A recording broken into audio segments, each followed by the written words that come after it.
Hey Fruit Faces, Clary Berry here, coming at you, and I just wanted to talk for a minute about glycemic index.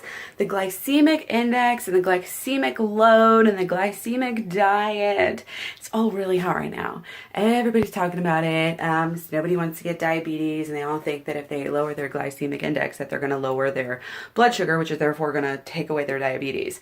But they don't really understand the true problems behind diabetes. I mean, for both forms of diabetes, it's not really the sugar's fault. The sugar's more of the effect, if you will. The sugar comes in from the diet no matter what, and it will get used. In a normal person, it will get taken where it needs to go, it will get taken to the cells, and it will work just fine. And all of the sugar will get mopped up, with the help of the insulin. As you can see, it's not necessarily the food's fault. Fat is something that could cause and definitely contributes to diabetes development, especially type 2. Problem with the glycemic index, they're so arbitrary, it's not even funny. First of all, they're based on measurements. So you're gonna have a situation where people aren't eating the same amounts of foods. They're not paying attention to that. They're just saying, oh, this has a glycemic load of this, so I'll eat a bunch of this. Or, and then it's not really a fact. It's not really a factual piece of information or a substantial, label or measurement.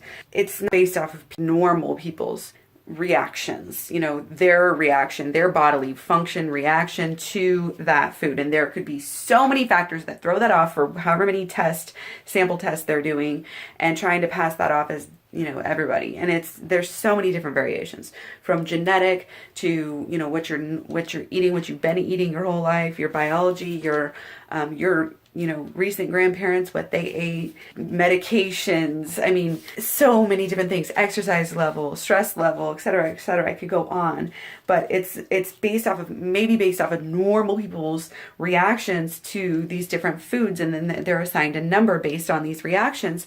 But those reactions, you can average them out, but there's still there's a very high likelihood that this is not a real number. Again, it's not like a calorie, something that can be recreated every time.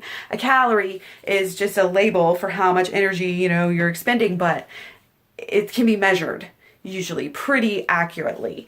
And this is just not anywhere close to anything that can be replicated. I think that over time, people are going to finally realize that this really doesn't mean a whole lot. And glycemic load is not a real thing, even I would venture to say. It's an idea. It's very, very vague. So it's really, to me, it's just really not real science. It's not a real scientific number where people want to just gloss over the China study and say, oh, this isn't real, but that's like really in-depth information. And I know that the glycemic index, people think that they have really in-depth information, but it's relatively new and it's not really been proven to really do anything. So yeah, I just wanted to share that with you because it's been on my mind. Yep, it's not real. It's not important. High carb things are good for you. Our bodies run off of carbs. Our brain almost exclusively runs off carbs if you let it. And anything else, the paleo type of diet, Atkins, where you're trying to lose weight in that way, is usually just calorie restriction because you're cutting out other pieces of junk from your diet, which you can do with like any diet basically under the sun. Like it's going to cut out like cookies and fatty cakes and stuff like that.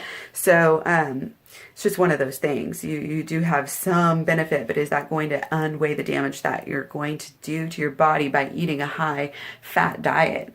Or it clogs everything up. And then if you don't exercise on top of that, it's just really, really bad. So make sure you exercise, make sure you eat your fruit, take care, and I'll talk to you guys later. Thanks for watching. Give me a thumbs up if you thought it was good, and find me on Facebook, Snapchat, Instagram, and Tumblr if you would like to connect elsewhere as Clary Berry. Thanks. Bye.